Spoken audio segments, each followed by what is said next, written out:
the Ukrainian military sent additional heavy rocket artillery to the Donbass.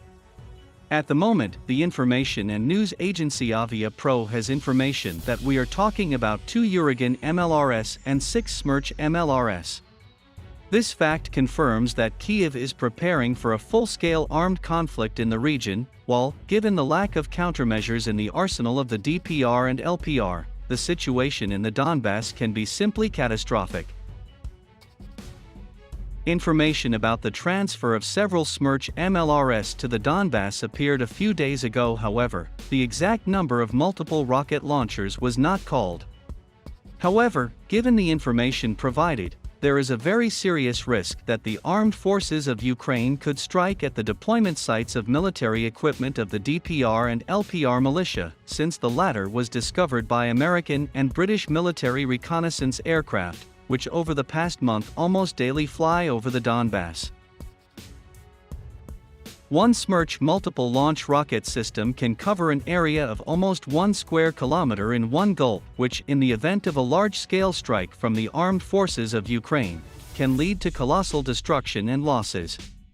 The Russian Panzer S air defense missile systems or the Mercury systems could well repel the attacks of the MLRS in service with the armed forces of Ukraine. However, such weapons are not in service with the self-proclaimed republics.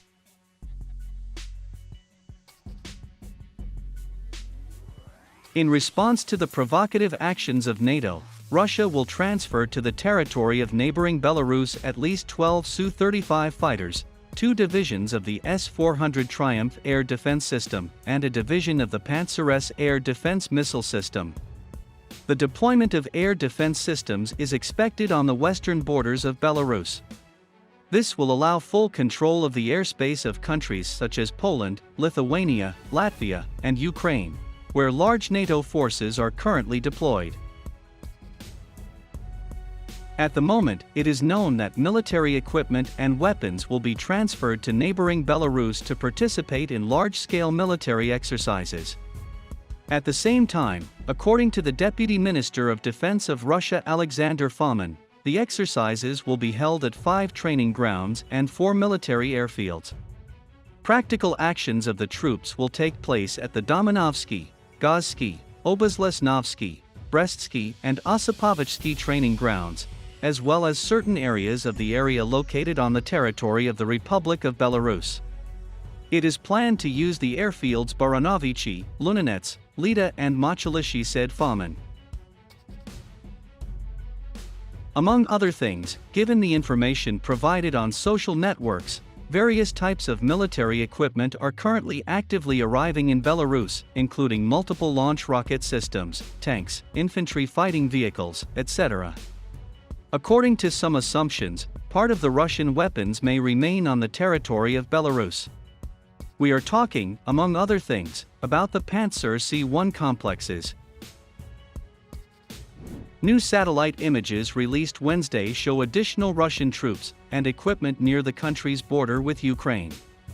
The images, released by satellite imagery company Maxar Technologies, show equipment and troops as close as 8 miles to Ukraine in Klimovo and about 18 miles from the border in Klintsy.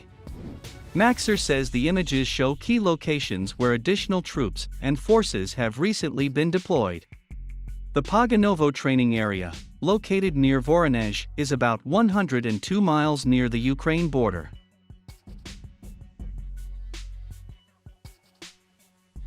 Russia will need 1 million troops to plan a full-scale land operation, while now it has amassed about 127,000 service members on the border with Ukraine. To date, the total number of Russian troops on the border with Ukraine is approximately 127,000 service members, including the ground component of 106,000 members with appropriate fire, strike, and maneuver capabilities.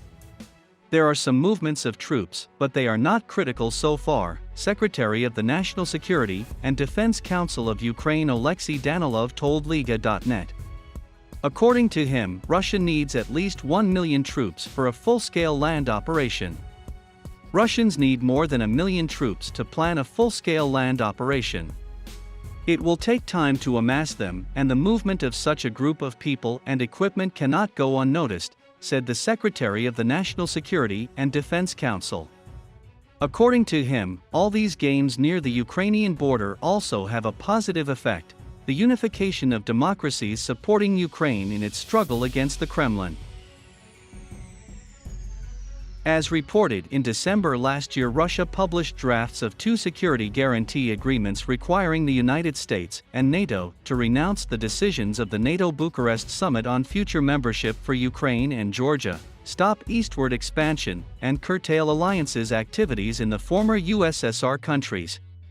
Russia continues to deploy troops in the temporarily occupied territories of Ukraine and around its borders, and uses these military preparations as blackmail against the United States and NATO.